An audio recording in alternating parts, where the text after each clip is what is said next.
भारत की शान।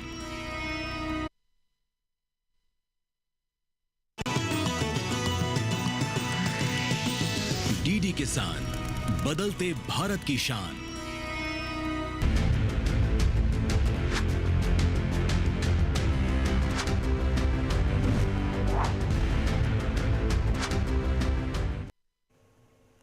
नमस्कार, कैसे हैं आप देख रहे हैं डीडी किसान। आपके साथ मैं हूं घनश्याम उपाध्याय। और मंगलवार के दिन जब बजते हैं घड़ी में 6 तो फिर साथ होता है सच के साथ का। और इस सच के साथ के खास कार्यक्रम में सच की बातें सिर्फ होती हैं मेरी और आपसे जुड़ी हुई। और कहते भी हैं, सच बोलता हूं तो जान चली जाती है, झूठ बोलता हूं तो ईमान चला जाता है। और आप जानते ही हैं, मैंने आपके लिए पहले वाला ऑप्शन खुद के लिए अख्तियार किया हुआ है, यानी बोलेंगे तुम सच ही, जान जाए तो फिर जाती रहे। और वैसे भी जो सच बोलने वाले होते हैं वो जान की और सिर कटने की परवाह कम ही करते हैं। और मेरे तमाम व्यूवर्स, मुझे पूरा यकीन है, दिल से यकीन है कि वो सिर्फ सच को पसंद करते हैं। और ये पसंद बता रही है पिछले कई महीनों से कि हम आपके दिलों में उतर रहे हैं। और जो रेटिंग हमारे शो की आ रही है उसके जरिए ये भी पता चल रहा है कि हाँ, एक कनेक्शन जो मेरा और आपका इस शो के जरिए है वो डेवलप हो रहा है। और ये जो डोर बंधी है मेरे और आपके बीच, ये यूं ही मजबूत होती रहेगी, इसकी पूरी उम्मीद है। उम्मीद की जब मैं बात करता हूं तो फिर मुझे बजट ध्यान आता है। बजट हालिया पेश हुआ 23 तारीख को। फाइनेंस मिनिस्टर ने बहुत शानदार बजट पेश किया, कई सारी बातें उसमें की। और आज जो बातें हैं, उस दिन हालांकि हमने बहुत सारी बातें कवर की जिस दिन बजट पेश किया गया था, लेकिन आज मैंने ये सोचा कि क्यों ना सिर्फ किसानों की बात की जाए। किसान अन्नदाता है, किसान हमारे देश की रीढ़ है। और इस रीढ़ को मजबूत करने के लिए सरकार जो प्रयास कर रही है वो आप तक स्पेसिफिक इन 50 से 55 मिनट में मेरे शो के जरिए आना चाहिए। इसीलिए मुझे लगा कि आज सिर्फ इधर उधर की बातें ना करके बजट और किसानों से जुड़ी हुई बातें हम करेंगे। 1.52 लाख करोड़ ये फिगर है किसानों के लिए एलोकेटेड बजट की, जो इस बार बजट आवंटित हुआ किसानों के लिए। पिछली बार का आंकड़ा आपको पता है ना, 1.25 लाख करोड़, यानी उससे अब तक बहुत बड़ा फासला इस बजट में किसानों के लिए तय करने का प्रयास किया गया। कई सारी योजनाएं, कई फसलों के बारे में और उनकी किस्मों के बारे में चर्चा हुई, कई और बातें समझाई गई, किसान क्रेडिट को लेकर समझाया गया। ये सारी बातें आपके सामने आई, लेकिन हो सकता है कि कुछ बातें शायद आप ना समझ पाए हो। उम्मीदों के अंबार में बहुत कुछ ऐसा हो जो पूरा भी ना हुआ हो, जो आपने उम्मीदें लगाई हो। सारी उम्मीदें पूरी हो जाएं ऐसा जरूरी भी नहीं होता, मैं हमेशा कहता हूं, क्योंकि कुछ उम्मीदें ऐसी होती हैं जो पूरी नहीं हो पाती, या फिर वो पूरी क्यों नहीं हो रही है ये हम समझ नहीं पाते हैं। सरकार के विजन को समझने की दूर है, हम देरी भी करते हैं। और कई बार ये दूर का जो विजन हम समझ नहीं पाते हैं, कहीं कहीं कुछ दिक्कतें होती है। तो फिर आज सारी दिक्कतों का समाधान हम करेंगे हमारे इस शो में। एक रिपोर्ट पहले मैं आपको दिखाऊंगा, उस रिपोर्ट को जरा गौर से समझिएगा। उसमें डेटा भी है, ग्राफिक भी है, और उसमें वो डिटेल भी है जो किसानों के लिहाज से आपको समझनी आज चाहिए। और उस रिपोर्ट के बाद आप जानते ही हैं मेरे साथ बेहद खास मेहमान जुड़ेंगे, किसान भी जुड़ेंगे, और पॉलिटिकल पार्टीज के नजरिए से भी इस बजट को समझने और देखने की कोशिश करेंगे। जो हम नहीं समझ पाए शायद वो आज हम समझ जाएंगे। तो अगले 50 से 55 मिनट सिर्फ रिजर्व करिए मेरे लिए और बात करिए सच की, क्योंकि मैं जानता हूं आप सच के साथ हैं। इस रिपोर्ट के साथ शुरुआत करते हैं।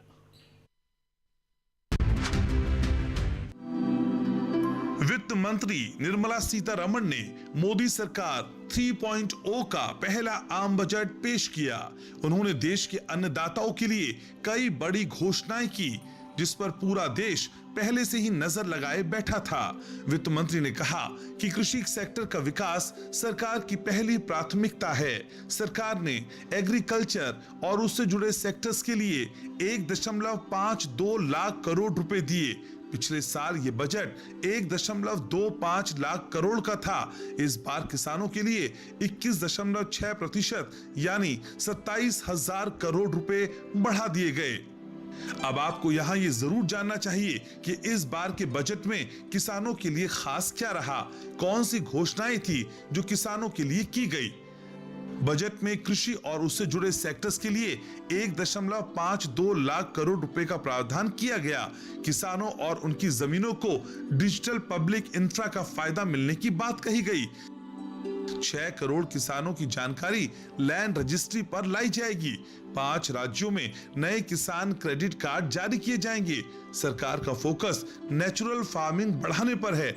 जो ग्राम पंचायत इस योजना को लागू करना चाहेंगे उनको बढ़ावा दिया जाएगा। सरकार 32 फसलों के लिए 109 किस्में लॉन्च करने की बात कर रही है। कृषि क्षेत्र की उत्पादकता और क्षमता सरकार की पहली प्राथमिकता है। कृषि, रोजगार और सामाजिक न्याय को बढ़ाने पर सरकार का जोर है। दलहन, तिलहन की उत्पादकता और भंडारण को भी सरकार बढ़ाने का काम करेगी। कृषि बजट को लेकर सरकार कितनी गंभीर है, इसका अंदाजा इसी बात से लगाया जा सकता है कि पिछले कुछ सालों में कृषि बजट में लगातार बढ़ोतरी हुई है। 2022-23 में कृषि बजट 1.24 लाख करोड़ का था, वहीं 2023-24 में ये बजट 1.25 लाख करोड़ का हो गया। 2024-2025 की बात करें तो कृषि बजट का आकार 1.52 लाख करोड़ का हो गया। आंकड़े ये भी बताते हैं कि मनमोहन सरकार में कृषि बजट का अधिकतम 1.92% खर्च हुआ, तो वहीं मोदी सरकार में कृषि बजट का अधिकतम 4.97% खर्च किया गया। कुल मिलाकर एक्सपर्ट्स का मानना है कि केंद्रीय बजट ग्रामीण अर्थव्यवस्था के लिए अधिक आवंटन, कराधान सुधार, बुनियादी ढांचे को बढ़ावा, स्थानीय विनिर्माण, नौकरी और कौशल सृजन पर जोर और अधिक श्रम प्रधान क्षेत्रों में प्रोडक्शन लिंक्ड इंसेंटिव PLI आवंटन का समर्थन करने पर केंद्रित है। तो आज सच के साथ कार्यक्रम में जानने की यही कोशिश होगी कि सरकार किसानों को लेकर कितनी संजीदा है और बजट में जो प्रावधान किसानों के लिए किए गए वो कितने फायदेमंद साबित होंगे। समझने की यही कोशिश कि बजट में किसानों के लिए जिस सोच के साथ फंड को बढ़ाया गया है, उस सोच के पीछे की क्या कोशिश है, और उस कोशिश को समझने के लिए, समझाने के लिए मेरे साथ बेहद खास मेहमानों का खास पैनल जुड़ रहा है। मैं अपने पैनलिस्ट का परिचय आपसे कराता हूं। मेरे साथ जुड़ रहे हैं सूर्य प्रकाश मैथिल साहब, भारतीय जनता पार्टी के नेता हैं और आज समझाएंगे सरकार की तरफ से कि किस तरह की कोशिशें किसानों के लिए की गई हैं। मेरे साथ डॉक्टर पंकज श्रीवास्तव जुड़ रहे हैं, कांग्रेस की प्रवक्ता हैं। डॉक्टर पंकज ये भी समझाएंगे कि सरकारों के बदलने के साथ कितना बदला है ये बजट और कांग्रेस के कंपैरिजन में बीजेपी कहां जाती हुई दिखाई दे रही है या फिर नहीं दिखाई दे रही है। और किसानों की बात हो रही है तो सुमित डागर मेरे साथ जुड़ रहे हैं, प्रोग्रेसिव किसान हैं, यंग किसान हैं, समझाएंगे आपको कि क्या कुछ उन्होंने आज पाया है। तो फिर बात किसानों की है और किसानों को क्या मिला ये हम समझने की कोशिश कर रहे हैं। सुमित से चर्चा की शुरुआत करते हैं। सुमित, किसान इस अर्थव्यवस्था के लिए, देश के लिए एक मजबूत कड़ी, एक रीढ़ का काम करते हैं और जो कुछ बजट में पेश किया, पहली नजर में किसान इस बजट को लेकर किस तरीके से सोच रहे हैं, क्या रिएक्शन है? उम्मीदों के साथ जो सोचा था वो मिला या उम्मीदें पूरी नहीं हो पाई? नमस्कार घनश्याम सर, बहुत बहुत धन्यवाद, आपने आज ये प्रोग्राम किया और किसानों को इसमें शामिल किया। बजट जो है वो एक पेचीदा चीज़ होती है किसान के लिए, जो एक सीधी भाषा में उसको समझ में ही नहीं आती। जब भी बजट पढ़ाया जाता है या उसके बाद वो टीवी पे चलता है तो बड़ी मुश्किल से उसको समझना होता है किसान को। वो एक दूसरे के मुंह की तरफ देखते हैं और यही कहते हैं कि क्या चीज हमारी बढ़ गई, क्या चीज जो हम उगा रहे हैं उसके रेट बढ़ गए हैं या क्या हमें अब नया फायदा होने वाला है। ठीक बात है। तो अभी जैसे हम बार बार एक बड़ी भाषा में इसको कहा जा रहा है कि जो पैसा दिया गया है वो 1.52 लाख करोड़ रुपया दिया गया है। तो ऐसा सुन के लग रहा है कि जैसे बहुत ज्यादा अमाउंट दे दिया गया है, बहुत बड़ा पैसा दे दिया गया है, किसानों की अब बल्ले बल्ले हो जाएगी, मौज हो गई है और एक अलग ही मतलब एक उत्साह का माहौल होना चाहिए। लेकिन किसान के अंदर वो उत्साह नहीं है, क्योंकि जो बजट था वो 48.21 लाख करोड़ रुपए का था, तो उसका 2.75% है। पिछली बार भी इतना ही प्रतिशत था और हम जो है लगातार ये पिछली सरकारों से पिछली बार 1.25 लाख करोड़ भी था सुमित, वो वहां पे बड़ा है, वो बड़ा है, बड़ी है, अमाउंट भी बड़ी है, टोटल बजट की अमाउंट भी बड़ी है, टोटल बजट की अमाउंट भी बड़ी है। हम ये नहीं कह सकते कि पिछली सरकारों ने इतना दिया था, हम इतना दे रहे हैं, इतना हमने बढ़ा दिया है।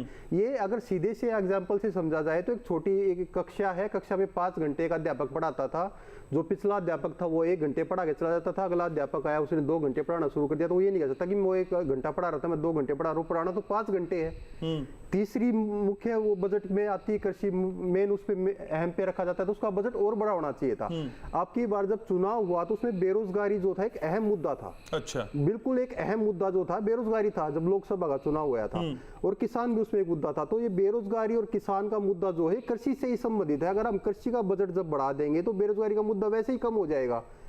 यहाँ से अपने जो गाँव के किसान हैं, जो गाँव के लड़के हैं, वो कृषि छोड़ के बाहर की तरफ भाग रहे हैं, 10-10 हज़ार रुपए की नौकरी ढूंढते हुए भाग रहे हैं, वो बेरोजगारी की तरफ धकेले जा रहे हैं, वो बेरोजगार घूम रहे हैं, तो बेरोजगारी की संख्या वहाँ पे बढ़ रही है।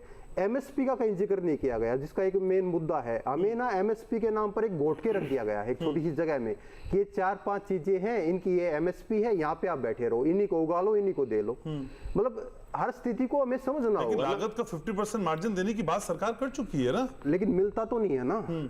मतलब किन फसलों पे मिल रहा है वो सारी फसलों बता दो, फिर तो कोई मुद्दा ही नहीं होना चाहिए ना। फिर तो किसान का भरोसा क्यों नहीं हो पा रहा, मुझे ये समझ में नहीं आ रहा। सरकार अपने बजट की शुरुआत आपसे करती है, किसानों की बात करती है, बताती है कि प्राकृतिक खेती से लेकर किसान क्रेडिट कार्ड तक सरकार के पिटारे में क्या क्या है, ये भरोसा क्यों नहीं हो रहा। सुमित, आप सुनिए, आपने बेहतरीन बात कही है प्राकृतिक खेती की। पिछले बजट में भी एक आ गया था कि अगले 2 सालों के अंदर 1 करोड़ प्राकृतिक किसान तैयार किए जाएंगे। इस बजट में भी सेम यही बात की गई है कि अगले 2 सालों में 1 करोड़ किसान तैयार किए जाएंगे जो प्राकृतिक खेती करेंगे। वो 1 करोड़ किसान है कहाँ? पहली बात, वो 1 करोड़ किसान अपना सामान कहाँ बेचे ये तो बता दो, वो दे किसको, वो मार्केट कहाँ है? उसके लिए मार्केट भी तो देनी पड़ेगी ना, कि जो 1 करोड़ किसान आप तैयार कर दोगे, जो प्राकृतिक खेती करके आएगा, उसका सामान कहाँ बिकेगा, उसको खरीदेगा कौन? उसको वहीं लेके बैठा रहेगा क्या? उसको खरीदने वाला भी तो कोई चाहिए। प्राकृतिक खेती की तो अभी बात करना बेमानी है, अभी के समय में बात करना ये झूठ है। अगर इस पे हम बात करें तो खुल के बेमानी है। उस पे जो बजट दिया गया है प्राकृतिक खेती का वो भी बहुत कम दिया गया है इसमें। और रही बात फिर दोबारा वही कि किसान को सेंटर में रखा गया है, तो किसान को सेंटर में रखे और चारों तरफ घूम गए हम। सेंटर की बातें तो हमने छोड़ ही दी, जो मुख्य हमें बातें करनी थी। हमें किसान को समझाना होगा कि ये फसलें हैं, इस पे हम इस प्रकार से एमएसपी आपको देंगे, आपका जो दाम है ये आपको मिलेगा। आप जब कोई भी समझना होगा, हमें ऐसा लगता है जब किसान एमएसपी मांगता है ना, तो पता नहीं कौन सा वो हमसे क्या छीन रहा है, हमसे कोई हक मांग रहा है कि पता नहीं चीजें कितनी महंगी हो जाएंगी, पता नहीं। अरे सुमित, पर एमएसपी को बढ़ाने के लिए बाकी चीजें भी देखनी होगी ना, अर्थव्यवस्था पे किस तरह से बोझ बढ़ेगा वो भी समझना होगा ना। किसी प्रकार आप ये सोचिए, सिर्फ किसानों के लिए नहीं सरकार काम कर रही है ना, आप पूरा देश के लिए काम कर रही है, हर वर्ग के लिए काम कर रही है, लेकिन किसान उसकी प्रायोरिटी पे है। लेकिन उस प्रायोरिटी को उसकी कमजोरी समझ के गले पे अंगूठा दबा देंगे, ये तो दिक्कत हो जाएगी ना सुमित। आप ठीक कह रहे हैं। हमने कुछ दिन पहले जैसे हम यही प्रोग्राम कर रहे थे, हम बात कर रहे थे, ये ऐसी, वही तो मैं समझाना चाह रहा हूँ ना कि ये व्हाट्सएप के जो मैसेजेस आते हैं ना, जो ये फैला हुआ जाल है, इससे बाहर हमें निकलना पड़ेगा कि अगर किसान के किसी चीज के 2-4 रुपए 5 रुपए बढ़ गए और उसको वो दाम मिल गया तो यहाँ पे भुखमरी फैल जाएगी, यहाँ पे इतना बुरा हाल हो जाएगा, कोई जी नहीं पाएगा। ऐसा कुछ भी नहीं है, ये सब व्यर्थ की बातें हैं। धान पे एमएसपी मिलती है तो धान आप लोग खरीद रहे हैं। धान की अभी हालत ये हो गई है कि जैसे अभी डिजिटल सर्वे की बात की गई, एक अच्छी बात है। इस जो इसमें बजट में बात की गई कि हम डिजिटल क्रॉप सर्वे करेंगे, वो अच्छा है, लेकिन वो डिजिटल क्रॉप सर्वे जो है वो केवल जब ही करता है जब पराली जलाई जाती है और किसान को जेल में डालने का काम करता है। जब पानी भर जाता है खेत में या सूखा पड़ जाता है, जब वो डिजिटल क्रॉप सर्वे होता ही नहीं है, फिर नहीं पता चलता, फिर अपने चक्कर। अच्छा, सुमित, ये परेशानी सिर्फ ये दिल्ली, हरियाणा, पंजाब यहीं के किसानों की है क्या? ये ऐसी आवाज मुझे बिहार से सुनाई क्यों नहीं देती है? ऐसी आवाज उत्तर प्रदेश से क्यों नहीं सुनाई देती? उत्तराखंड के किसान क्यों नहीं बोलते यार? उसका एक बड़ा कारण है सर, उसका एक बड़ा कारण है। जिन आपने प्रांतों के नाम लिए ना, जिन स्टेट्स के नाम लिए, वहाँ पे थोड़े जो किसान है ना उनकी संख्या बड़ी है, उनके पास जमीन ज्यादा है, एकड़ में है उनके पास जमीन। जो बाकी जो स्टेट्स, दिल्ली के किसान आपको वीक दिखाई देते, कमजोर दिखाई देते कंपैरेटिवली? मैं दिल्ली के किसान को कमजोर नहीं बता रहा। मैं किसी किसान को कमजोर बता ही नहीं रहा, सारे हमारे भाई हैं। मैं किसी को कमजोर बता ही नहीं रहा, हमारे सारे किसान हम एक हैं, हम भाई हैं, हम सारा अच्छा कर रहे हैं। मैं किसी को कमजोर नहीं बता रहा। मैं बस ये कह रहा हूँ कि जो यहाँ के जो अपने किसान हैं, इन क्षेत्रों के जो किसान हैं, वो उनके पास जमीन की संख्या थोड़ी ज्यादा है बाकी किसानों के, बाकी स्टेट्स के किसानों के मुकाबले। जो बाकी, मान लीजिए किसी के पास 1 एकड़ जमीन, सरकार सब किसानों को ध्यान में रख के बात करती है ना। 1 एकड़ जमीन, दिल्ली, पंजाब, हरियाणा सेंट्रिक नहीं होगी ना किसान। आपको एक बार समझना होगा। मान लीजिए किसी के पास 1 एकड़ जमीन है और वो उस 1 एकड़ जमीन में केवल इतना ही उगा पा रहा है कि उसका अपना घर का काम चल रहा है। उसने उसमें गेहूं उगाया या कोई और फसल उगाई, कोई दाल उगाई, उसके अपने मवेशी खा रहे हैं, वो खुद खा रहा है, वो उसका अपना काम निकाल रहा है, उससे सब्जियां लगा रहा है। लेकिन वही किसी के पास 5 एकड़ जमीन है, वो 5 एकड़ जमीन में खेती कर रहा है या वो लीज पे लेके खेती कर रहा है या किसी तरीके से खेती कर रहा है, उसमें से 1 एकड़ में तो उसने अपने घर का रख लिया, लेकिन वो 4 एकड़ को तो बेच के अपना खर्चा निकालेगा, उसकी आय का स्रोत तो वही है, वो 4 एकड़ की जो फसल है। ठीक है, तो दिल्ली के किसान को या किसी भी किसान को मैं कमजोर नहीं कह रहा हूँ। मैं थोड़े खफा दिखाई दे रहे हैं इस बजट से, मैं समझूंगा आपकी नाराजगी को और समझूंगा। सूर्य प्रकाश जी भी हैं, सरकार का पक्ष रखेंगे, भारतीय जनता पार्टी का पक्ष रखेंगे।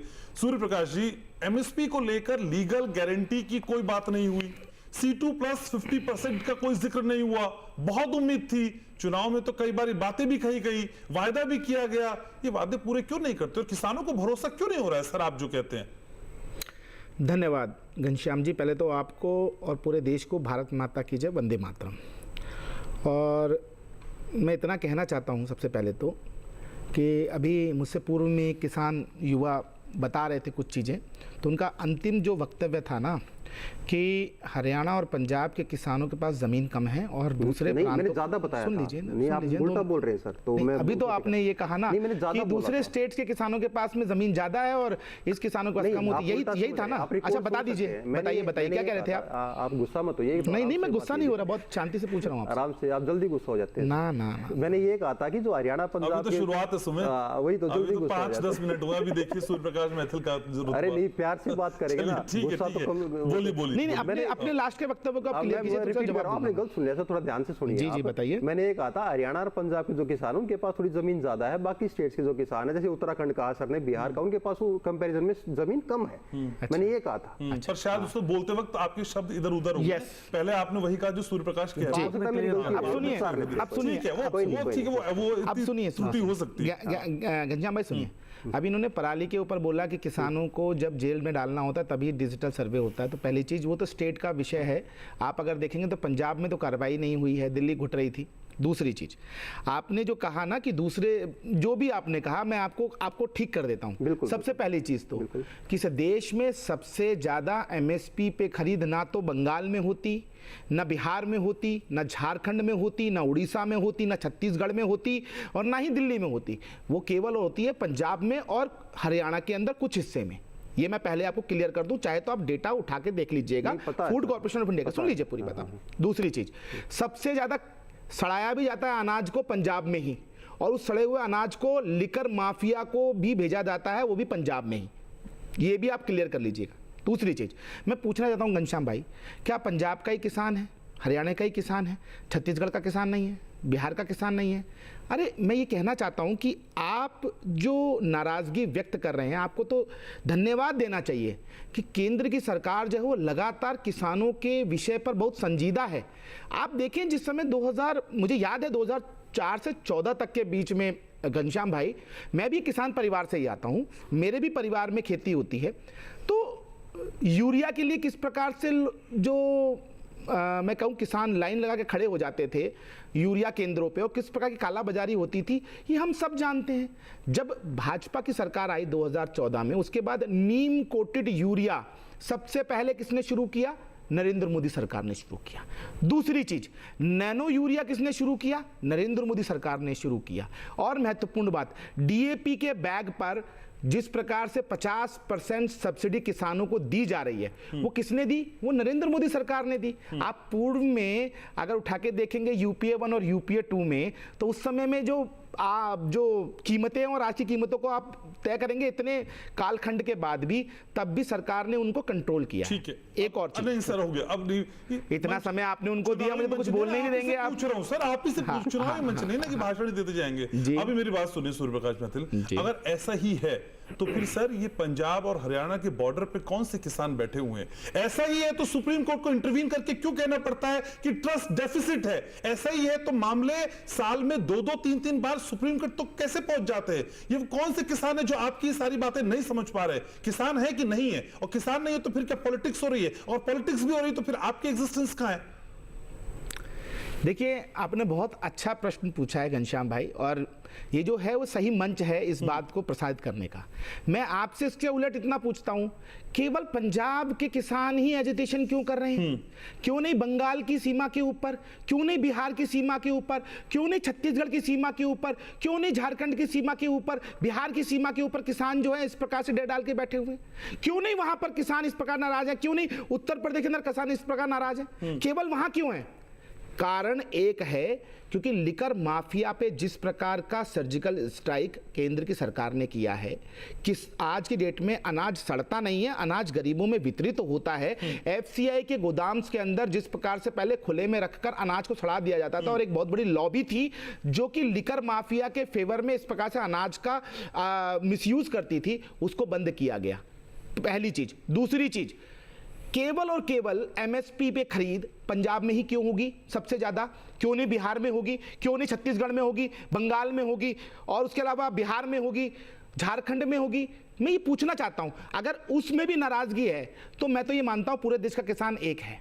केवल एक जगह पे कुछ हजार लोग यदि रोड घेर के बैठ जाएंगे तो उसका क्या रिजल्ट निकलेगा? और एक और महत्वपूर्ण, आपने सुप्रीम कोर्ट की बात कही, तो मैं आपसे पूछता हूं, मीठा मीठा गप गप और कड़वा कड़वा थू थू क्यों? जब सुप्रीम कोर्ट आप पहुंचे उसके बाद सुप्रीम कोर्ट ने कमेटी बनाई, आप क्यों नहीं आए उस कमेटी के अंदर हिस्सा बनने के लिए? आपने क्यों नहीं रोड छोड़ दिए? आपने क्यों वहां पर अनारकी फैलाई? आपने क्यों सर काटे, बलात्कार हुए उस आंदोलन के अंदर?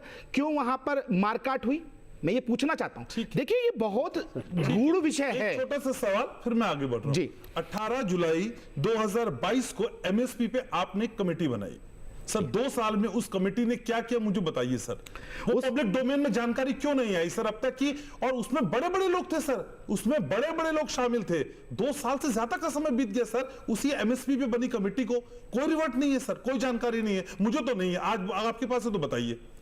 अगर घनश्याम भाई आप मुझे बुलाएंगे शो करने के लिए और मैं यहाँ शो में नहीं पहुंचूंगा और जितने सदस्य हैं उसमें से आधे आएंगे आधे नहीं आएंगे, आप शो कर पाएंगे क्या?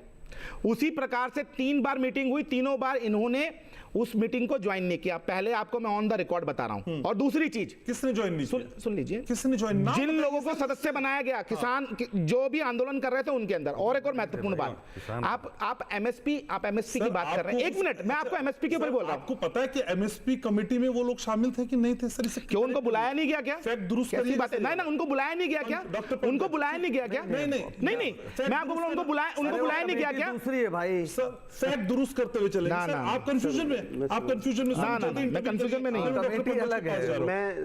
मैं थोड़ा समय लेना चाहूंगा। मैं थोड़ा समय लेना चाहूंगा। मैं नहीं, मेरी बात पूरी हो जाती है ना सर। नहीं घनश्याम जी, मेरी बात पहले पूरी हो जाती है ना।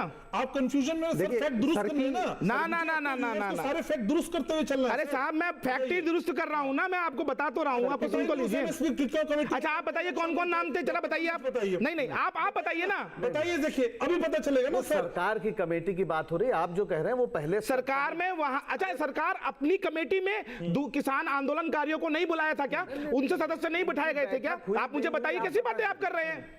सुमित जल्दी से, सुमित 30 सेकंड। मैं कहना चाहूंगा जो हमारा जो मुद्दा है ना आज का, हम उससे भटक रहे हैं थोड़ा सा। मतलब सर जो बातों को लेके जा रहे हैं ना, वो एक अलग से रूप में बातों को लेके जा रहे हैं, पिछले 3-4 सालों में उठा ले जाते हैं। ये एक महत्वपूर्ण बात बताएंगे ना सुमित को, बताएंगे कि सरकार ने क्या काम किया। ऐसे नहीं है, नहीं आपके हिसाब से शो नहीं चलेगा ना, ये डॉक्टर पंडित मेरे हिसाब से नहीं। हम बड़े पक्ष रखने के लिए आए, पक्ष बताएंगे सर, बड़े हिसाब से सबके पक्ष। और यार निष्पक्ष होकर पूछा जाता है, जितनी तलखी से मैं आपसे पूछता हूँ उतनी तलखी से सूर्य प्रकाश बिल्कुल होना भी चाहिए सर, कोई दिक्कत नहीं है। ये हमारा शो है, सबका शो है।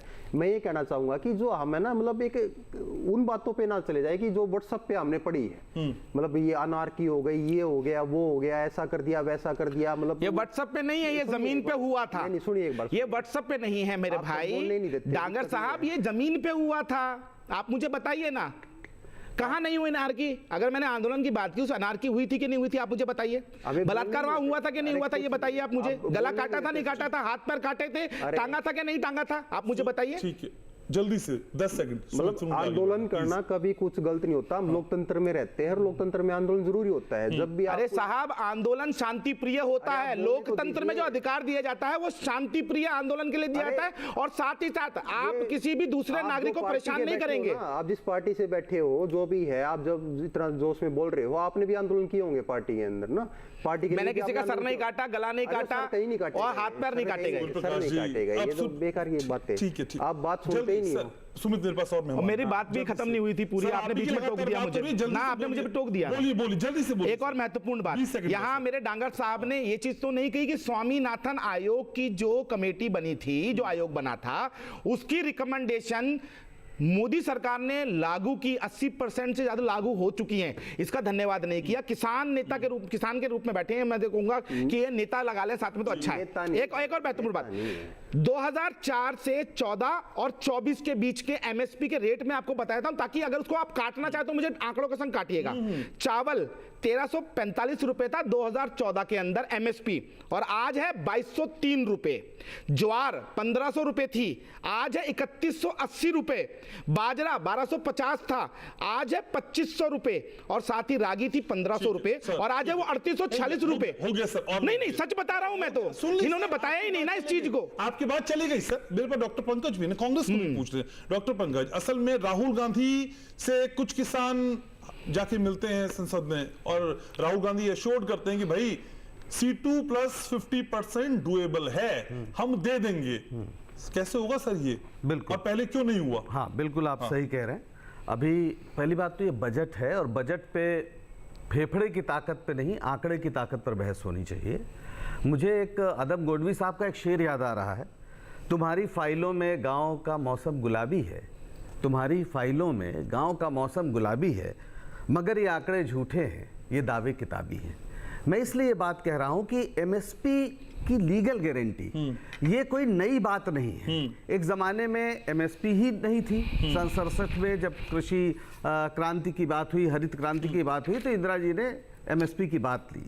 लेकिन समय के साथ ये समस्या बढ़ती इसलिए गई कि जोतों का आकार छोटा हो गया। इस समय 89.4% जो हमारी जोते हैं वो 2 हेक्टेयर से कम है, और लागत बढ़ती गई है। ऐसे में 2011 में एक वर्किंग वो था, कार्य समूह था, मुख्यमंत्री सारे थे उसमें, उसकी अध्यक्षता माननीय नरेंद्र मोदी जी को सौंपी गई थी, और उन्होंने अपनी रिपोर्ट दी थी। वो रिपोर्ट तत्कालीन प्रधानमंत्री मनमोहन सिंह जी को दी थी। उसमें उन्होंने कहा था कि एमएसपी की लीगल गारंटी होनी चाहिए। तो एमएसपी की लीगल गारंटी माननीय प्रधानमंत्री जो मुख्यमंत्री थे बतौर उस कार्य समूह के अध्यक्ष, उनकी ही सिफारिश है। ये खुद इस बात की मांग करते थे। आज जब ये बता रहे हैं कि पहले एमएसपी इतनी थी, आज इतनी, तो ये भी बता दे उस समय रुपए की कीमत क्या थी और आज क्या कीमत है। तो एमएसपी नहीं, मुझे राहुल गांधी मैं वही कह रहा हूँ कि राहुल गांधी, ये भी बताइए सर, 2006 में जब मनमोहन सिंह की सरकार थी, एमएसपी की तो बात तब से थी। नहीं, मैं एमएसपी की बात तब से नहीं थी, मैं कह रहा हूँ सन 67 से थी। मैं तो और पीछे जा रहा हूँ, हिसाब दे रहा हूँ। आप हिसाब, मनमोहन सरकार का हिसाब दे रहा हूँ। मुझे बताइए तब भी ये था, तब क्यों नहीं किया, और अब आप कर देंगे? नहीं, बिल्कुल कर देंगे। उस समय क्या इस देश के किसान 700 किसान शहीद हुए थे, देश को 1 साल घेर के बैठे थे वो। अच्छा, शहीद नहीं हुए थे? ना, उस समय शहीद हो जाते तो कर देते। आप एक बात सुनिए ना, किसी चीज की मांग का एक समय होता है। अच्छा। और पूरी सहमतियां होती हैं। अच्छा। उस समय जब आपको तब लगा था जब बीजेपी की सरकार आई? बिल्कुल नहीं, बीजेपी की सरकार नहीं आई थी। बीजेपी की सरकार आए 11 साल हो गए हैं। अब आप देखिए, राजनीति हो या कोई सरकार हो, वर्तमान में हस्तक्षेप करती हो, अतीत में हस्तक्षेप नहीं करती। अब इस देश के किसानों की, और ये बात बिल्कुल गलत है कि सिर्फ पंजाब के किसानों की, हरियाणा के किसानों की मांग है। अभी 2 साल पहले तमिलनाडु और दक्षिण भारत के कई राज्यों के किसान इसी जंतर मंतर पे चूहा खा रहे थे। वो तस्वीरें अभी भी गूगल पे मिल जाएंगी। सर मैं कह रहा हूं, आपने तब क्यों नहीं किया, और अब डुएबल कैसे है? नहीं, C2 प्लस 50% का आप डुएबल कैसे है सर? ये सरकार खुद मान रही है, इसने खुद कहा है। 2006 में क्यों नहीं किया? भाई नहीं हुआ उस समय, कोई भी कारण रहा हो, गलत था, नहीं हुआ। बिल्कुल नहीं हुआ। मैं कह रहा हूँ कि उस समय नहीं हुआ, करना चाहिए था। डुअल स्टैंडर्ड है। डुअल स्टैंडर्ड नहीं है, किसी चीज की मांग होती है। आप बात ही नहीं समझ रहे, आप गलत समझ रहे हैं। ये मान रहे हो तो ये भी नहीं, डुअल नहीं है। हम कह रहे हैं अगर उस समय अगर राहुल गांधी बोलेंगे, अरे भाई हम बोलेंगे इंडिया ब्लॉक, हम कह रहे हैं, आप एंकर हैं, आप ही बोलिए, बुलाते क्यों हैं यार? आप सवाल ही नहीं समझ रहे। आप मुझे ये समझाइए। अरे भाई आप सवाल, आप ना हमारी, हम आपके हिसाब से जवाब नहीं देंगे ना। हम ये कह रहे हैं कि जो चीज अतीत में नहीं हुई, बहुत चीजें नहीं हो पाती, विभिन्न कारणों से नहीं हो पाती, लेकिन अगर भारतीय जनता पार्टी भी उसके पक्ष में है, कांग्रेस भी उसके पक्ष में है, माननीय मोदी जी बतौर मुख्यमंत्री उन्होंने इस बात को कहा था, तो आज इस देश में एक माहौल है, सब लोग मान रहे हैं, हम कह रहे हैं हम करेंगे। काउंटर ले लीजिए, हम करेंगे। ये गलती नहीं होती, बहुत चीजें। अब मैं आपसे कहूं, भारत की आजादी की लड़ाई में पूर्ण स्वाधीनता 1930 में पहली बार हुआ। अब आप कहिए तिलक जी ने क्यों नहीं किया? तिलक जी ने गलती की थी, बाल गंगाधर तिलक अध्यक्ष थे, उन्होंने नहीं किया पूर्ण। अरे क्या तरीका है ये? ये गलत सवाल है, ये गलत सवाल नहीं। 2000, अरे भाई उसका प्रोसेस शुरू हुआ तभी 2011 में प्रधानमंत्री जी ने सेकंड दे दीजिए मुझे। मोदी जी ने दिया, ब्रेक पे जा रहा हूं, ठीक है। मोदी जी ने 2011 में मुझे 20 सेकंड का काउंटर दीजिए। गलत बात, काउंटर ले लूंगा आपसे। असली बात है, आज किसान खड़ा हुआ है इस देश में गलत और बात मांग है रहा है, आपकी। पूरे देश का मांग रहा है। घनश्याम यहाँ पे भाई। किसान आए हुए हैं, आप उनकी बात मानने को नहीं तैयार है तो क्या कहा जाए? कौन कह रहा है? अरे भाई, जिसके पैर घनश्याम में भाई। फटे बिवाई, जो ना फटे ठीक है, बिवाई समझ थका गया, जाने पीर समझ भाई गया। एक वाली छोटे से स्थिति है। ब्रेक के लिए यहाँ रुकना है। ब्रेक के बाद जब लौटेंगे तो चर्चा को यहीं से समझेंगे और बात करेंगे उस रिपोर्ट की भी जो बताती है कि देश का किसान सिर्फ 27 रुपए कमाता है। सूर्य प्रकाश मैथिल से इसका जवाब भी लूंगा। ब्रेक के उस पार रहिएगा मेरे साथ।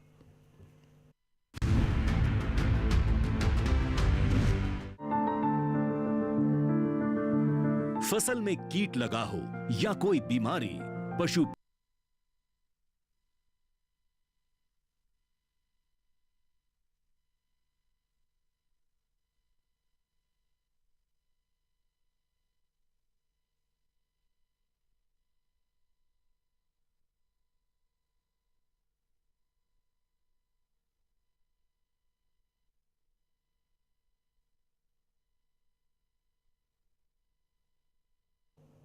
ब्रेक के बाद स्वागत है आपका। आप देख रहे हैं सच के साथ, और सच के साथ में आज किसानों के मर्म को समझने की कोशिश कर रहे हैं और जो पॉलिटिकल एरेना है ना, जिसमें टोपी ट्रांसफर का खेल है, उसको भी समझ रहे हैं। गौर से देखिएगा, थोड़ा सा समय और बचा है। आज के इस डिबेट में कुछ निकले ऐसी उम्मीद मैं कर रहा हूं। सूर्य प्रकाश मैथिल, ब्रेक से पहले जो चर्चा हो रही थी उस पर काउंटर करना चाह रहे थे, जल्दी से करिए, फिर मैं सुमित के पास जा रहा हूं। देखिए, मैं हमारे कांग्रेस के जो प्रवक्ता हैं उन्होंने अभी कहा, आपके सामने कहा कि तब हम नहीं कर पाए, आज का मांग है। तो आपने कहा कि डुअल स्टैंडर्ड है, तो वो कह रहे नहीं नहीं डुअल स्टैंडर्ड नहीं है। ये डुअल स्टैंडर्ड क्यों नहीं है, मैं पूछना चाहता हूँ। स्वामीनाथन आयोग की जो सिफारिशें थी वो कब मिली? मनमोहन सिंह सरकार में मिली, 2017-18 में मिली। तब से अब तक 2014 तक इनकी सरकार रही, इन्होंने क्या किया? केवल और केवल भ्रष्टाचार, बड़े बड़े घोटाले, 2G 3G, जीजाजी कोलजी। अब आ जाते हैं, अभी इन्होंने कहा 700 किसानों की शहीदी। मैं पहले तो इनको बता दूं कि कोई भी आधिकारिक आंकड़ा नहीं है इस प्रकार का कि जो 700 किसान जो हैं ये शहीद हुए हों, पहली चीज़। दूसरी चीज़, मैं इनको याद दिलाना चाहता हूं, मुल्तई, बैतूल, मध्य प्रदेश, जब इनकी सरकार थी दिग्विजय सिंह जी की, ऑन रिकॉर्ड है कि तब मतलब 24 से ज़्यादा किसानों की हत्या कांग्रेस की सरकार ने की थी। और केवल किस लिए की थी? वो यूरिया मांगने के लिए यूरिया केंद्र पे खड़े थे। ये लोग बात कर रहे हैं, इनके हाथ किसानों से। यस, इसका ऑफिशियल डेटा है, इसका ऑफिशियल डेटा है। सुनिए घनश्याम जी, इसका ऑफिशियल डेटा है कि 24 किसानों की हत्या कांग्रेस की राज्य सरकार द्वारा की गई थी बैतूल के अंदर, मुल्तई में। अरे अभी सुनिए सुनिए, अभी और दर्द होगा आपको, सुनिए ना, अभी और दर्द होगा, सुनिए। अब ये जो MSP की बात कर रहे हैं, सुनिए घनश्याम जी, मैं तो कह रहा हूं, ये कह रहे हैं ना कि राहुल गांधी जी आए हैं सुपरमैन बनके, वो C2+50%। मैं इनसे पूछता हूं जो आप नहीं कर पाए। सुनिए, मैं नहीं कर पाया। मैं सुन रहा हूं, मैं बोल रहा हूं ना। अरे सुन तो लीजिए दादा, मैं कहता हूं, बता रहा हूं। हाँ सुनिए ना, इनके हाथों में किसी ने मेहंदी लगा रखी है या पैरों में घुंघरू बांध रखे हैं? कांग्रेस की तो राज्य सरकारें हैं ना, ये चिल्ला रहे हैं। अरे भाई, अपने राज्य सरकारों के अंदर C2+50% करके दिखाओ ना, क्यों नहीं कर रहे हो? पूछो जरा इनसे, क्यों नहीं? किसने रोक रखा है इनको? बताइए, पूछिए। इंडी गठबंधन की इतनी सारी सरकारें हैं देश के अंदर, राज्य की सरकारें हैं। आप अपने राज्य में इस चीज को, आपको अधिकार है अपनी विधानसभा के अंदर, आप वंदे मातरम के खिलाफ आप कोई भी प्रस्ताव पारित कर देते हैं, आप देश के संविधान को तार-तार करने के लिए कोई भी प्रस्ताव पारित कर देते हैं। किसान हितैषी बनने के लिए आप क्यों नहीं अपनी राज्य सरकार को कहते हैं कि जाइए? राहुल गांधी की बात कोई मुख्यमंत्री नहीं मानता क्या? बहुत संजीदा नहीं समझता क्या उनको? नहीं, अभी रुकिए, अभी और दर्द होगा। सुनिए, अभी बहुत दर्द होने वाला है आपको। सुनिए, हाँ, आप मुझे सुनिए, ये यहाँ पर बैठकर MSP का झुंझुना बजाएंगे। स्वामीनाथन आयोग की सिफारिशें इनकी शासनकाल में आई, तब इन्होंने ठंडे बस्ते में उसको डाल दिया।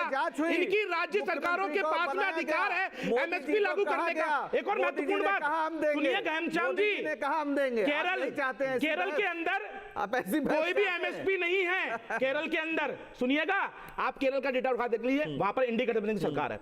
क्या इनके पास अधिकार नहीं है? क्या क्या इनके पास हिमाचल प्रदेश में अधिकार नहीं है? क्या इनके पास में अभी तेलंगाना में सरकार आई है? क्यों नहीं करते रेवोल्यूशन? अगर राहुल गांधी जी इतना ही संजीदा है तो ये केवल और केवल दिखावा करना है। एक और बात सर स्वामीनाथन आयोग की सुनिए, ना स्वामीनाथन आयोग की जो सिफारिशें हैं वो नरेंद्र मोदी सरकार ने पूरी की हैं। ई-नैम मंडियां स्वामीनाथन आयोग के अंदर थी, वो हमने की। किसान सॉइल कार्ड वो हमने किया, किसान को सिंचाई की व्यवस्था देने के लिए हमने किया उसको। उसके अलावा किसानों को सोलर पंप हमने दिए, बिजली आए ना आए उनकी खेती जो है वो सींचते रहेंगे। उसके अलावा किसान क्रेडिट कार्ड वो हमने दिया है। इस चीज को स्वामीनाथन आयोग ने बोला था। मैं तो सब बीपी हाई हो जाएगा, सुनिए मेरी बात। नहीं तो ये यहाँ पर बैठ के ज्ञान क्यों दे रहे हैं? इनसे पूछिए ना, तेलंगाना का इनका मुख्यमंत्री की बात मानता है क्या? पूछिए। सुनिए, राहुल गांधी को इतना सीरियस लेता है इनका मुख्यमंत्री? अब सुनिए, ये जो हमने दिया करते हैं ना, एहसान नहीं किया आपने। टैक्स पे करती है जनता, उस टैक्स पे तेलंगाना में टैक्स नहीं होता पे, हिमाचल प्रदेश में टैक्स पे नहीं होता क्या? राजस्थान में टैक्स नहीं पे रहा था गहलोत सरकार में? आप बताइए ना मुझे। आप अपनी जेब से नहीं दे रहे। ना कोई नहीं चाहे अपनी जेब से दे रहा, लेकिन मैं आपसे पूछ रहा हूँ ना सर। हम नहीं बोलिए, सुनिए फिर बताइए, एनएसएसओ की रिपोर्ट ये क्यों कहती है कि देश का किसान मात्र 27 रुपए कमाता है? 27 रुपए में कौन सा किसान अपना जीवन यापन कर लेगा? ये एनएसएसओ की रिपोर्ट में काउंटर करिए। इनसे पूछिए, बताइए मुझे। इनसे पूछिए 60 साल में इस देश के अंदर किसानों की स्थिति जो इन्होंने बदतर की, इनसे पूछिए आप।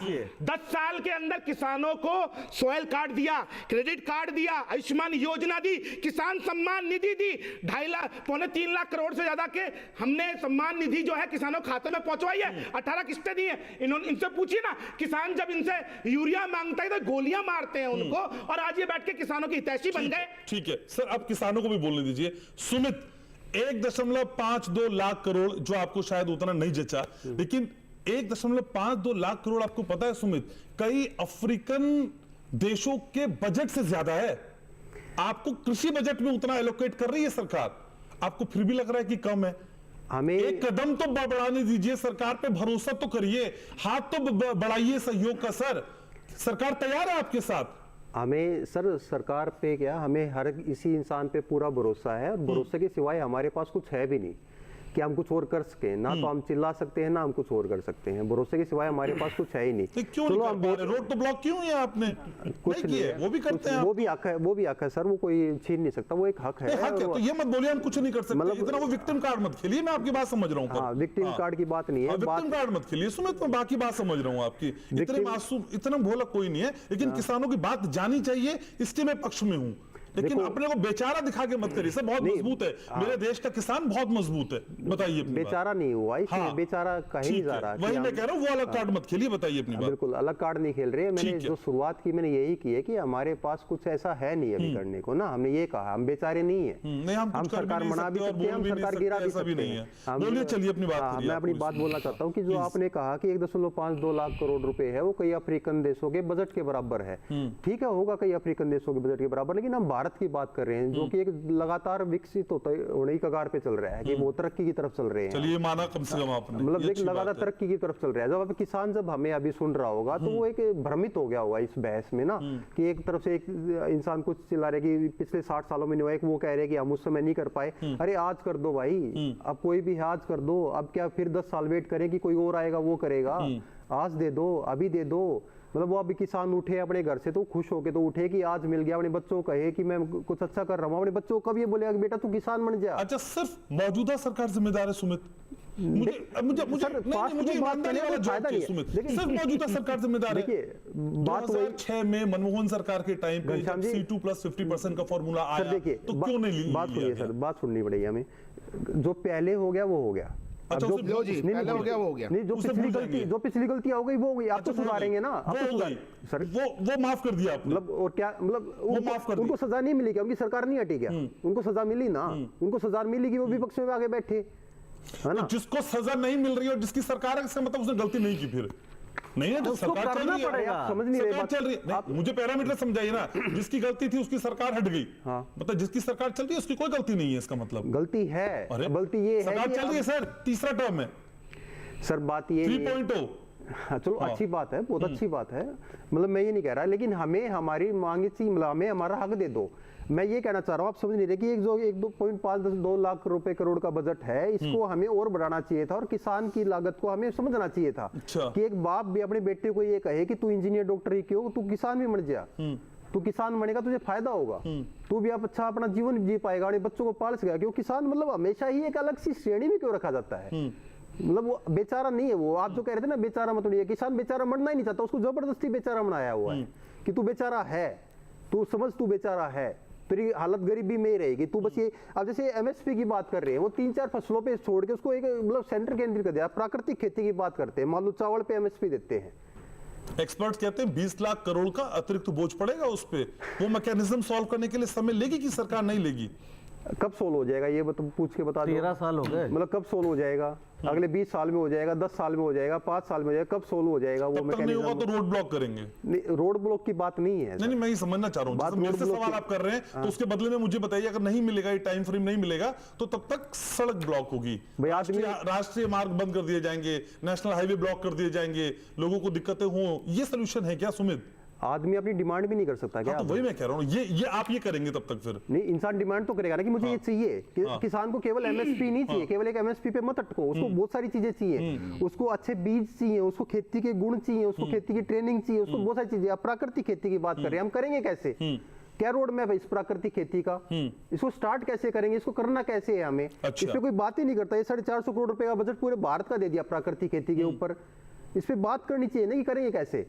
इसके हमें क्या करना होगा, जो बाकी फसलें भी हैं जो समय पे उगाई जाती हैं उनको भी उसी रेट पे लाके खड़ा कर देना पड़ेगा, जिसपे 2-4 फसलें हैं। डॉक्टर पंकज को भी इस डिबेट में लाते हैं। पंकज सर, असल में राहुल गांधी ने ये तो समझा दिया कि भाई हम वो C2+50 वाला फॉर्मूला कर देंगे, इंडिया ब्लॉक के लोगों से बात करेंगे। पता नहीं चुनाव में तो क्या कह रहे थे, हमने बात कर ली इंडिया ब्लॉक के लोगों से, अब चलिए फिर से कह रहे हैं कि बात करेंगे। मैं इसमें भी बहुत हैरान था, लेकिन फिर भी सर बात सिर्फ एमएसपी वाली नहीं है, बात कर्ज की भी है सर। तो कर्ज भी माफ हो जाएगा सर? राहुल गांधी के पास ऐसा कोई मैकेनिज्म है सर? देखिए, पहली बात तो एक बात मैं फिर कहना चाह रहा हूं कि इस बहस को फेफड़े की ताकत से नहीं करना चाहिए।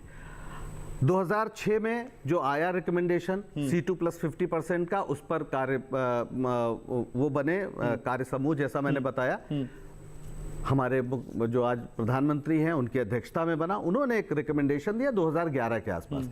बहुत सारी इसमें डिस्कशंस हो रहे थे, सरकार चली गई, आपने भी उसके सहमति दी, हम भी लगातार कह रहे हैं हाँ उसको दे देना चाहिए एमएसपी की लीगल गारंटी। पिछले चुनाव में भी हमारी सरकार ने हम दे देंगे भाई, हाँ तो हाँ, जब सरकार बनेगी दे देंगे। अभी ये कह रहे थे कि कर्ज हमने किया है, जरूरत पड़ेगी बिल्कुल करेंगे। जब मनमोहन सिंह जी थे तो 73,000 करोड़ का कर्ज माफ किया गया था, जरूरत पड़ेगी तो फिर करेंगे, बिल्कुल करेंगे, क्यों नहीं करेंगे? 48 लाख करोड़ का बजट, अरे भाई इस सरकार ने करोड़ का कर्ज, आप हमारे साथ लगातार अगर बोलते रहेंगे तो कोई जवाब।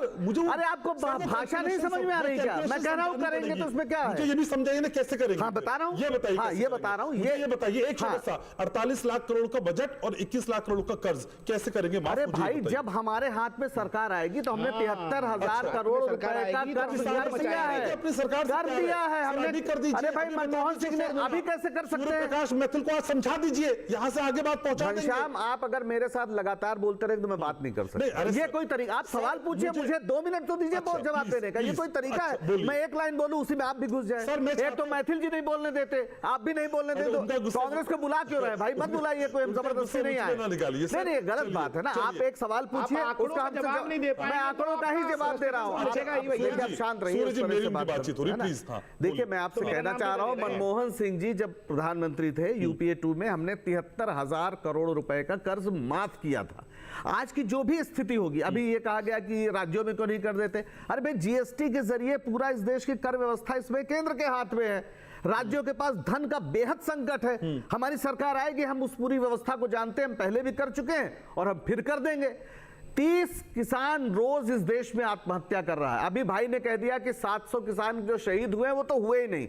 इस देश के किसानों को ये मान लेना चाहिए, जान लेना चाहिए कि जो सैकड़ों किसान शहीद हुए हैं वो भारतीय जनता पार्टी की नजर में है ही नहीं, वो मरे ही नहीं, उन्होंने आंदोलन ही नहीं किया। विद ड्यू रिस्पेक्ट, मैं बोलिए 48 लाख करोड़ का budget, total budget, 21 lakh crore का कर्ज, सब बता दीजिए। अरे भाई, मैं टिप्स दे दीजिए, कुछ भला हो जाएगा किसानों को। मैं आपसे यही कह रहा हूं कि आप इनके बजट के आंकड़ों पे हमसे जवाब, हम अपना बजट बनाएंगे ना। अच्छा, आप इनके बजट के आंकड़ों पे हमसे करें, इसमें करें। अरे हम ऐसे बिल्कुल बनाएंगे। और जो आप बार बार कह रहे हैं ना कि इतना बढ़ा दिया गया। जब पिछली बार 2019 में सरकार बनी थी और पहला बजट पेश किया था तो कुल बजट का 5.44% था, अभी 3.15% है। तो ये मत कहिए कि बढ़ गया है, क्योंकि जैसे आपकी उम्र बढ़ जाती है तो कुछ चीजें स्वाभाविक गति से बढ़ती है। उस बजट में आपका कितना हिस्सा है ये इंपॉर्टेंट होता है। तो आप 3.15% पे हैं। आंकड़ा ये भी बताता है कि मनमोहन सरकार में कृषि बजट का मैक्सिमम 1.92% यूज हुआ, वहीं मोदी सरकार में यह आंकड़ा 4.97% का है। अभी 3.15 है, लेटेस्ट जो आया है इसमें 3.15 है, और इसको और बढ़ना चाहिए। नहीं तो हमारी तीसरी अर्थव्यवस्था नहीं बन रही थी ना। अच्छा। आप ये सोचिए, आज जो हमारी अर्थव्यवस्था बढ़ रही है उसमें किसानों की भागीदारी का सवाल। मैं आपसे कह रहा था ना 1967 के पहले तो एमएसपी का भी कॉन्सेप्ट नहीं था, हम एमएसपी का कॉन्सेप्ट लाए, तमाम फसलों में दिया जाता है। आज उससे बात बन नहीं रही, इसलिए लीगल गारंटी की मांग हो रही कि C2 + 50%, जिसमें जमीन का किराया भी होगा, जो लोग काम करते हैं उनके श्रम की भी कीमत होगी, तब जाके एक नया कॉम्प्रिहेंसिव वो बनता है। सारे साथ हैं इसमें। अरे हमारे घोषणा पत्र में था भाई। कौन इंडिया ब्लॉक में इसके साथ नहीं है? राहुल जी फिर ये क्यों कह रहे हैं कि इंडिया ब्लॉक के लोगों से बातचीत करूंगा? सीधे कहते हैं हम तैयार हैं। नहीं, अब आप भाषा को पकड़ेंगे। उन्होंने इस बात के तो अरे तैयार हैं। अरे जो भाई नहीं तो हमारे घोषणा पत्र में जो लिखा हुआ है उसके लिए भाषा की क्या बात भाई? वो तो हम करेंगे। ऐसे बोलते थे राहुल जी कुछ नहीं, अरे घोषणा पत्र में ऐसे लिख दिया जाता है, क्या बात कर रहे हैं सर? भाई घोषणा हालिया जो उनका अरे भाई हालिया जो हाउस के बाहर भाई वो समझ रहा हूं। इसलिए ये समझिए कि इस सदन में अभी सरकार तो भाजपा की है ना, तो इस सदन में एमएसपी को लेकर हम सारे साथियों से मिलकर अगर कोई बिल लाना चाहें इस पर बात होगी। आप इस बात को क्यों नहीं समझ रहे? सरकार की बात थोड़ी हो रही है। एक विपक्ष सरकार में होते हुए कैसे लाएंगे? अरे भाई नहीं, प्राइवेट मेंबर क्यों प्राइवेट मेंबर होगा? प्राइवेट मेंबर अकेला होता है। जब सारे लोग अगर सहमत हैं तो पार्टीज की ओर से भी बिल आते हैं, जब भी ला सकते हैं। अब यहाँ पे हम तय करेंगे, यानी जो हमारा संसदीय दल है वो तय करेगा कि मैं यहाँ तय करूंगा, ऐसा मत सवाल करिए। चलिए, तो अभी डॉक्टर पंकज ये तय नहीं कर पा रहे हैं, लेकिन मैं एक चीज तय कर पा रहा हूं कि एक ब्रेक के लिए मुझको रुकना है। एक छोटे से ब्रेक के लिए यहाँ रुक रहे हैं। चर्चा थोड़ी सी गर्म है, तल्ख भी है, लेकिन किसानों की बात है तो फिर सीना ठोक के हर सवाल पूछा जाएगा। ब्रेक के उस पार रहिएगा मेरे साथ।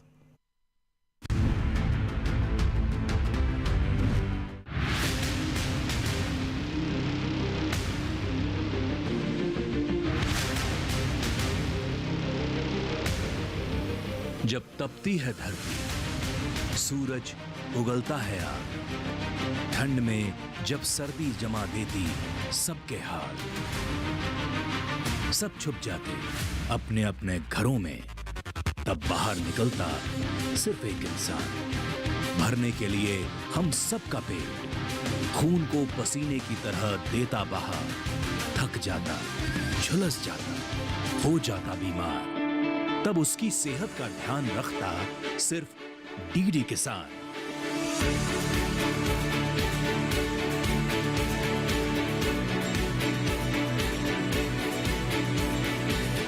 देखिए स्वस्थ किसान शनिवार शाम 6 बजे लाइव, सिर्फ दूरदर्शन किसान चैनल पर। किस फसल की क्या है चाल, किस मंडी का क्या है हाल, उतरते चढ़ते भाव का असर, आयात निर्यात का क्या है असर, कैसा रहेगा आगे बाजार, बताएंगे मंडियों के जानकार। देखिए मंडी खबर सोमवार से शनिवार शाम 5 बजे सिर्फ दूरदर्शन किसान चैनल पर।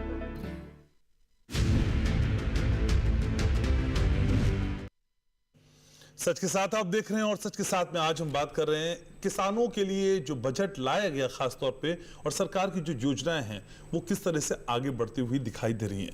आखिरी पड़ाव पे पहुंच चुके हैं, तो फिर मैं उम्मीद करता हूं कि अब कुछ सारगर्भित बातों को हम इसमें जरूर से समावेश करेंगे, उनको और कुछ समझने की कोशिश करेंगे जो प्रासंगिक हों। तो सुमित, जो कुछ कहा गया किया गया उसके हिसाब से आपको लगता है वो सारी चीजें फिट होती नजर नहीं आ रही हैं? अगर वो फिट नहीं हो रही हैं तो वो फिट कैसे होंगी, ये भी आज बताइए। किसानों की तरफ से ही बता दीजिए, ये मेरे व्यूअर समझना चाहेंगे। सुमित, देखिए मैं यही कहना चाहते हैं कि जो बजट है ना, वो बजट में हमें 2-3 चीजें अच्छी लगी। जो चीजें की गई इसमें दाल और तेल पे बात की गई कि दाल को और तिलहन को जो है उसकी पैदावार पे हम काम करेंगे, उसको बढ़ाया जाएगा। अभी हम 15% एक्सपोर्ट करते थे, बाहर से मंगाते, तो किसान को उसके लिए प्रोत्साहित किया जाएगा कि वो दाल उगाए, तिल उगाए। 32 फसलों की 109 किस में आपको समझ में नहीं आई? नहीं वो ठीक है, वो अपनी जगह अलग है, लेकिन जो हमें जो मुख्य रूप से जो हमें पसंद आई वो चीजें हम आपको बता रहे हैं। डिजिटल क्रॉप सर्वे एक अच्छी चीज है कि इसमें जल्दी हो पाएगा। अभी तक जब नुकसान हो जाता था तो जब सर्वे करने के लिए उसमें बहुत ज़्यादा लंबा समय लग जाता था। लेकिन जो मुख्य रूप से बातें हैं वो ये है कि हमने जो इस पे बात करनी है कि जैसे अभी बात की जा रही थी कि जो फर्टिलाइजर है, जब किसान अपने खेतों में फर्टिलाइजर डालता है तो 6500 किसान तो भारत के अंदर अकेले मरते हैं जो खेतों में स्प्रे करते हैं फर्टिलाइजर का। 6500 किसान जो मरते हैं, हमें उनको बचाना होगा, हमें उनको सिखाना होगा कि हमें इससे अलग हट के काम करना है।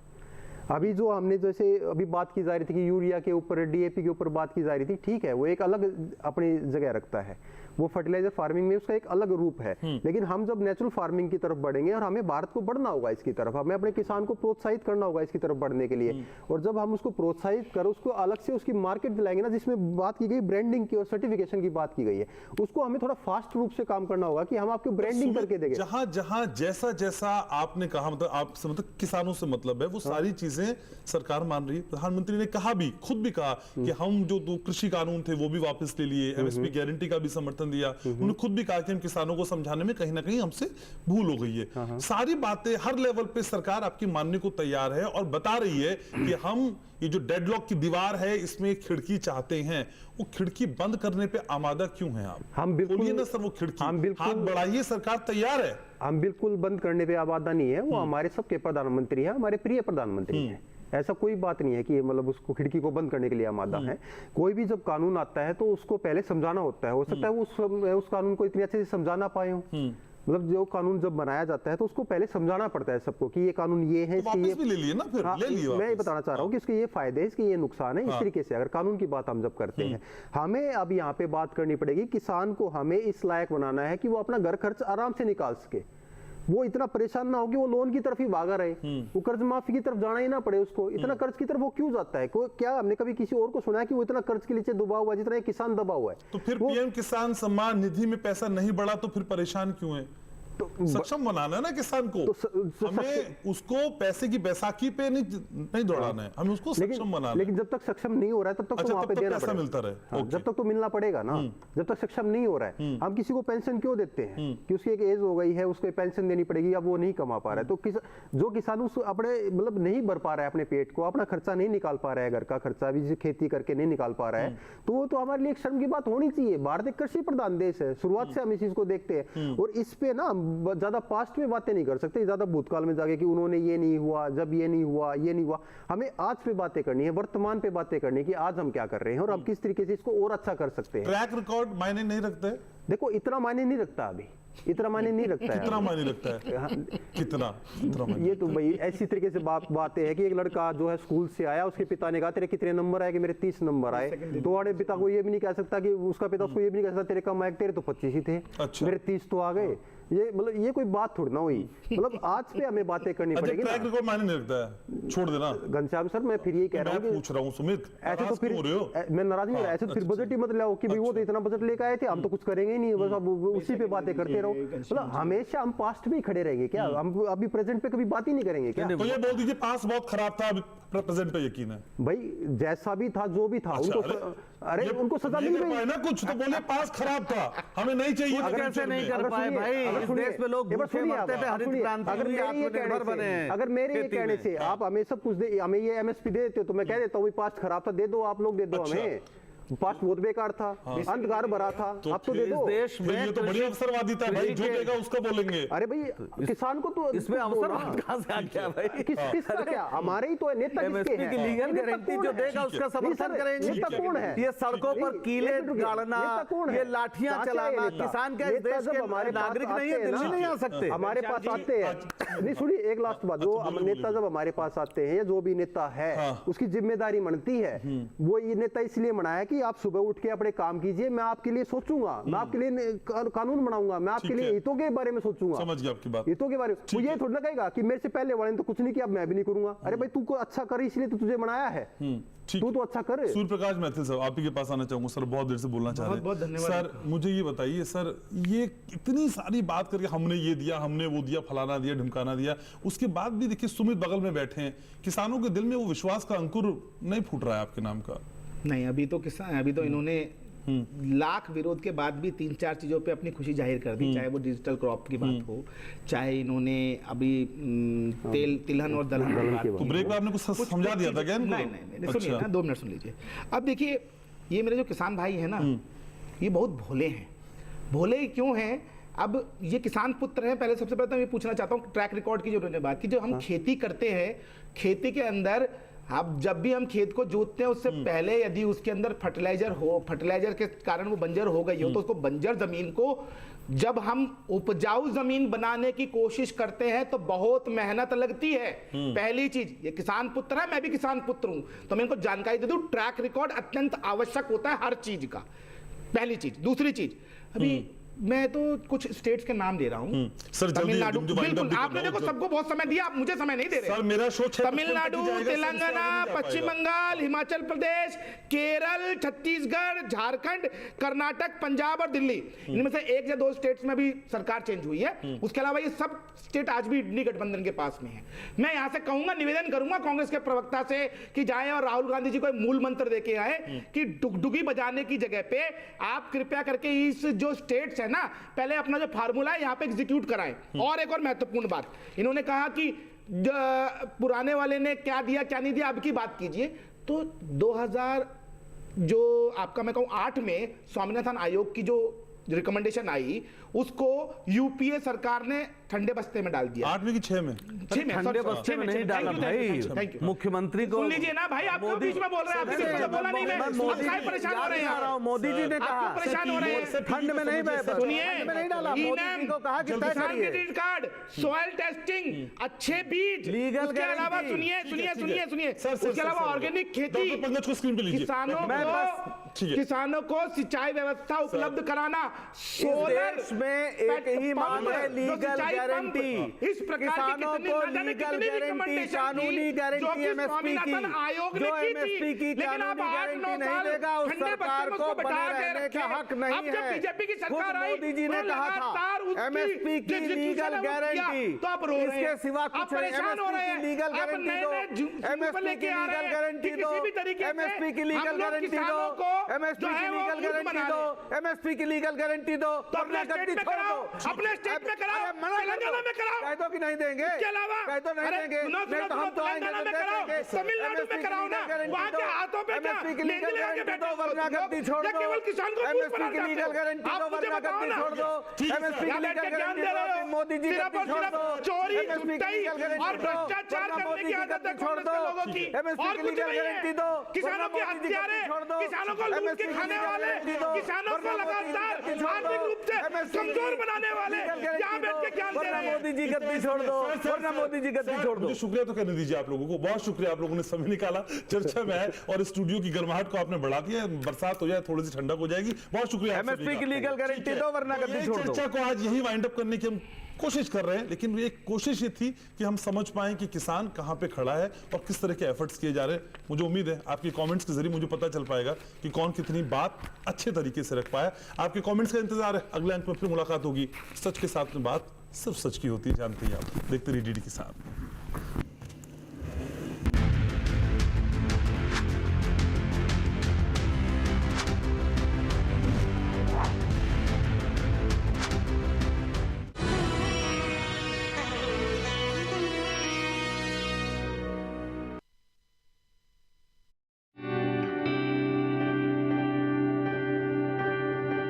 अब बढ़ते हैं आगे और जानते हैं कि देश के अलग अलग शहरों में वायु की गुणवत्ता का हाल।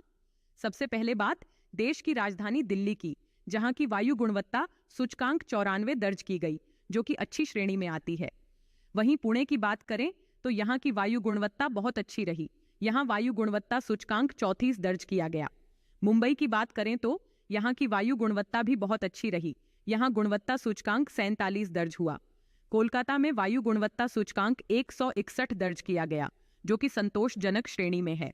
बेंगलुरु में वायु गुणवत्ता सूचकांक 51 दर्ज किया गया, जो कि अच्छा है। पटना की बात करें तो यहाँ की वायु गुणवत्ता सूचकांक 56 दर्ज किया गया, जो अच्छी श्रेणी में है। वहीं हैदराबाद की वायु गुणवत्ता सूचकांक 48 दर्ज किया गया, जो बहुत अच्छी श्रेणी में है। अहमदाबाद में वायु गुणवत्ता सूचकांक 62 दर्ज किया गया, जिसे अच्छी श्रेणी में माना जाता है। कृपया अपनी सेहत का ध्यान रखें। हम फिर मिलेंगे। तब तक के लिए नमस्कार।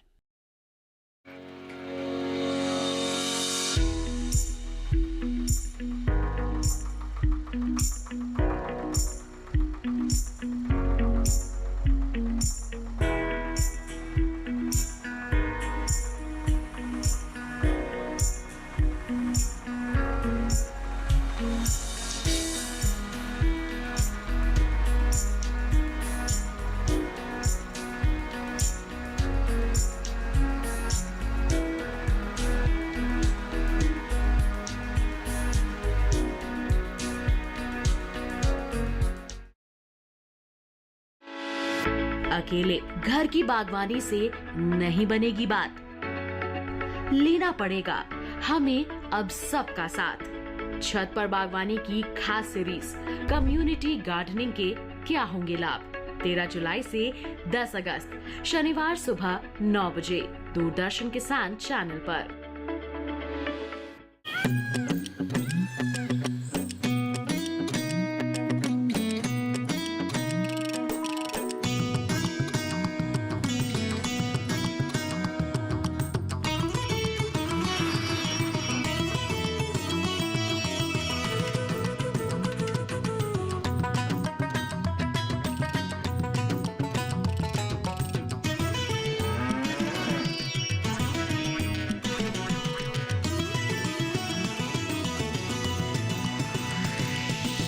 डीडी किसान, बदलते भारत की शान।